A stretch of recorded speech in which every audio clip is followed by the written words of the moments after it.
performance that he showed us not once, and it is called deception, disruption, distraction, and delay. And the whole point of it is to avoid the sanctions and to strengthen the grip of the control of the situation and to postpone anything that was put in front of him. So he is repeating it again, and we Europeans have to stop this vicious cycle. And the instrument to stop it is to impose new sanctions. 17th package that we agreed today, that's for the yesterday. We have to look forward what's in front of us and start preparing 18th package right today in this council meeting. That's what I am looking for, because otherwise we are just adjusting ourselves to the pace that others are putting us on.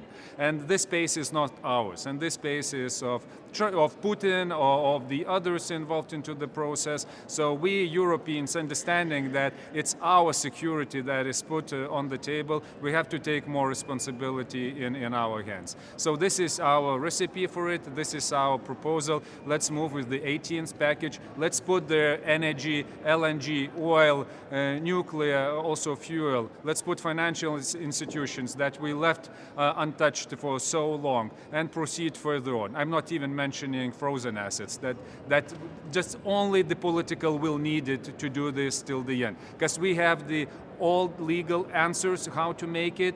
We have the ways to manage the risks. Now the final stage, political will. So we can do it. Otherwise, if we hesitate to do this, all the blame from the future generations will be on us that we cannot make our decisions on our own. If the right of nations in Syria include quotas not guaranteed, what will be your reaction? Lithuania stands for conditional release of sanctions, and those conditions has to be very clear and put forward in front of the Syria government, and those are related not only to the human rights but also to the external powers' presence in Syria that acts against Europe's interests. Can you tell us now what kind of impact sanctions so far had to Russia? Because the war is still ongoing, Russia doesn't seem to be weak. There is no report that would say that sanctions had no effect on Russia's economy. They have effect, and of course if we are measuring by influence to the political decision making, it's not there yet. That's why we're saying we have to proceed with sanctions. But what concerns the economic effects on Russia's economy, on defense industry, on their capabilities to produce more of their weaponry, it has the effect. And of course we have to enforce them more, but on the other hand we have to expand also the sanctions to the energy sector and to limit the income to the Russia's budget. That is what is really important. And once again, 10 days ago, E4, with all support, EU27, issued the message to Putin.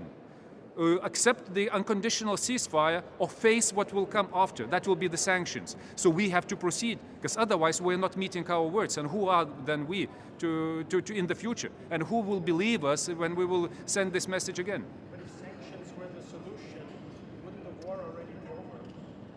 We never did it till the end. We still left some of it untouched. Same with the Shadow Fleet. It's not there yet. It's less than half of the vessels of the Shadow Fleet that are sanctioned. Same with the energy. We know where the income is coming from to Russia's budget. This is the exports and exports of oil. We still are not touching them because Europe is still importing Russian oil products and natural gas through pipelines and through LNG. So we have to stop this if we want to make an effect. If we want to imitate and we want to just pretend that we are making the effect, then it's okay. And Putin is laughing at us. And we have to stop this. Thank you very much.